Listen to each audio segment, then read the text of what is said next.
नमस्कार दोस्तों, स्वागत है आपका और आपके साथ मैं हूं आशिमा त्यागी। दोस्तों 21 फरवरी नोएडा मंच सजा हुआ था।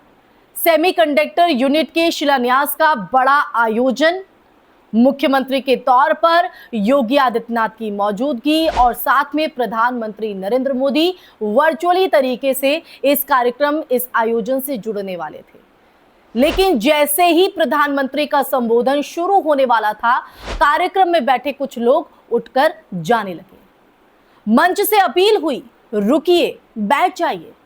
फिर भी वो नहीं रुके और ये दृश्य कैमरे पर कैद हुआ और अब सवालों का सैलाब जो है वो खड़ा कर रहा है।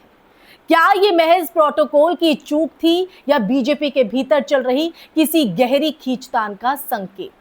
तो आज हम इसी संदर्भ में इस बात करेंगे, पूरे सच को जानेंगे कि आखिर बीजेपी के बीच क्या चल रहा है और मंच पर ये जो तस्वीर देखने को मिली है, जो परिस्थिति देखने को मिली है, इसके पीछे की वजह क्या है, ये जानने की कोशिश करते हैं। ये कार्यक्रम पूरी तरह सरकारी आयोजन था। निवेश, उद्योग और सेमीकंडक्टर जैसे रणनीतिक सेक्टर से जुड़ा हुआ ये आयोजन। उत्तर प्रदेश सरकार जो है वो लंबे समय से इलेक्ट्रॉनिक्स, मैन्युफैक्चरिंग और चिप निर्माण को लेकर महत्वाकांक्षी जो योजनाएं हैं वो लगातार पेश कर रही है और ऐसे में ये जो कार्यक्रम है वो प्रतीकात्मक रूप से भी बड़ा था। दोस्तों, सेमीकंडक्टर यूनिट का जो शिलान्यास है वो सिर्फ एक उद्योग नहीं बल्कि नया उत्तर प्रदेश की कहानी का हिस्सा बनकर पेश किया जा रहा था। इसलिए जब प्रधानमंत्री का संबोधन शुरू होने से ठीक पहले लोग उठकर जाते दिखे तो जो राजनीतिक अर्थ है वो निकाले जाने लगे। राजनीतिक गलियारों में दो तरह की जो व्याख्याएं हैं वो सामने आ रही हैं। पहली कि क्या वो संकेत है कि मोदी का करिश्मा अब पहले जैसा असर नहीं छोड़ रहा है, क्योंकि अगर हम थोड़ा पीछे जाए तो पिछले एक दशक में बीजेपी की राजनीति का जो केंद्र बिंदु है वो प्रधानमंत्री का व्यक्तित्व ही रहा है। दोस्तों, चुनावी रैलियों से लेकर सरकारी कार्यक्रमों तक मोदी फैक्टर को निर्णायक माना गया, ऐसा पेश किया गया। लेकिन अगर सरकारी आयोजन में ही लोग संबोधन से पहले उठकर चलते बने, जाते दिखाई दे, तो ये जो दृश्य है वो प्रतीकात्मक रूप से असहज करता है, अनकंफर्टेबल। अब दूसरी व्याख्या इससे भी कहीं ज्यादा संवेदनशील है। क्या उत्तर प्रदेश में योगी आदित्यनाथ का जो कद है वो पार्टी के भीतर अलग धुरी बन रहा है? ये किसी से छुपा नहीं है कि योगी अपनी राजनीतिक पहचान है, उनकी अपनी एक पहचान है, अपना वर्चस्व है। संगठन के पारंपरिक ढांचे से इतर एक सख्त प्रशासक और हिंदुत्व के आक्रामक चेहरे के रूप में राज्य में उनकी लगातार चुनावी सफलता ने उन्हें बीजेपी के भीतर एक बड़े चेहरे के रूप में स्थापित किया है। दोस्तों, ऐसे में अगर कार्यक्रम में मौजूद लोग मुख्यमंत्री के भाषण तक बैठे रहें और प्रधानमंत्री के संबोधन से पहले उठ जाएं, तो ये जो तुलना है वो खुद जन्म लेती है, सवाल खड़े करती है। हालांकि इन अटकलों को अगर हम करें तो इन अटकलों के बीच एक और जो तथ्य है वो सामने आया जो आपको बताना जरूरी है। बीजेपी के एक वरिष्ठ नेता ने इस पूरे घटनाक्रम को साजिश बताते हुए दिल्ली नेतृत्व को पत्र लिखा है और इस पूरे मामले पर जांच की मांग की है। पार्टी के कुछ नेताओं से स्पष्टीकरण भी मांगा गया है इस संदर्भ में। अब ये बताता है कि पार्टी इस दृश्य को हल्के में नहीं ले रही। बीजेपी का जो ढांचा है अत्यंत केंद्रीकृत और अनुशासित माना जाता है। सार्वजनिक कार्यक्रमों में ऐसी जो तस्वीरें हैं वो पार्टी की छवि पर असर डाल सकती है। दोस्तों, इसलिए आंतरिक जांच की बात सामने आना अपने आप में महत्वपूर्ण है।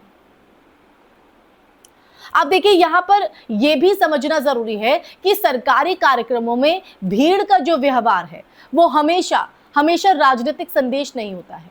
कई बार लोग प्रोटोकॉल, समय सीमा या स्थानीय व्यवस्थाओं के जो कारण है वो आते जाते यहां पर रहते हैं।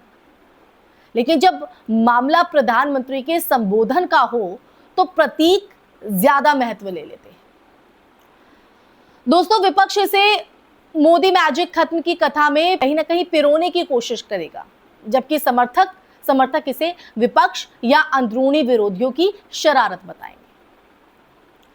उत्तर प्रदेश की जब जब बात आती है तो उत्तर प्रदेश की जो राजनीति में 2027 का विधानसभा चुनाव और 2029 का लोकसभा चुनाव दूर नहीं है। बीजेपी के भीतर नेतृत्व को लेकर खुली बहस भले ना हो, उस पर चर्चा भले ना हो, पर राजनीतिक पर्यवेक्षक ये मानते हैं कि बड़े राज्यों के मुख्यमंत्रियों का जो कद है वो भविष्य की राष्ट्रीय राजनीति में अहम भूमिका निभाता है। और योगी आदित्यनाथ, उनका नाम, उनका काम अक्सर संभावित राष्ट्रीय नेतृत्व की चर्चाओं में लिया जाता है। और ऐसे में कोई भी दृश्य जो तुलना का अवसर दे वो स्वाभाविक रूप से चर्चा में आएगा। लेकिन निष्कर्ष पर पहुंचने से पहले एक सावधानी जरूरी है दोस्तों। किसी एक वीडियो क्लिप से व्यापक जनमत का जो आकलन है वो नहीं किया जा सकता। चुनावी नतीजे, संगठनात्मक मजबूती, जमीनी नेटवर्क और नीतिगत फैसले, ये सभी मिलकर राजनीतिक भविष्य तय करते हैं। फिर भी राजनीति में प्रतीक और संकेत बहुत मायने रखते हैं। कैमरे में कैद कुछ सेकंड कभी-कभी महीनों की जो मेहनत है उस मेहनत पर भारी पड़ जाते हैं दोस्तों। इसलिए ये बेहद महत्वपूर्ण है, क्योंकि एक दृश्य को देखकर हम कोई नैरेटिव सेट नहीं कर सकते हैं। लेकिन ये बात जरूर है कि नोएडा का ये जो दृश्य सामने आया है शायद आने वाले दिनों में ठंडा पड़ जाए, जांच की फाइलों में सिमट कर रह जाए, या फिर किसी बड़े राजनीतिक नैरेटिव का हिस्सा भी बन जाए। ये वक्त तय करेगा। पर एक बात ये तय है कि सत्ता के शिखर पर बैठे नेतृत्व के लिए भीड़ का हर हाव भाव संदेश बन जाता है, जैसे कि इसमें बना है। और लोकतंत्र में संदेश ही सबसे बड़ी पूंजी होता है, इसे डिनाई नहीं किया जा सकता। अब हालांकि नोएडा से जो तस्वीर मंच से दिखाई पड़ी है, ये सुनाई पड़ी है, या लोगों का जिस तरह से रिएक्शन देखने को मिला है, इसके क्या मायने हैं और इसका आने वाले दिनों में या आने वाले वक्त में क्या प्रभाव पड़ेगा, ये तो वक्त ही बताएगा दोस्तों। इसे हम वक्त पर ही छोड़ते हैं, लेकिन इस पर आपकी राय क्या है?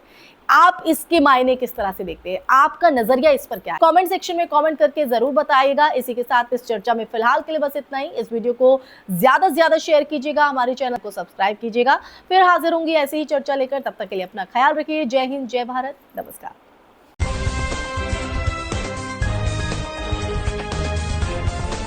देश और दुनिया की तमाम छोटी और बड़ी खबरों के लिए हमारे चैनल को सब्सक्राइब करना न भूलें और बेल का बटन जरूर दबाएं।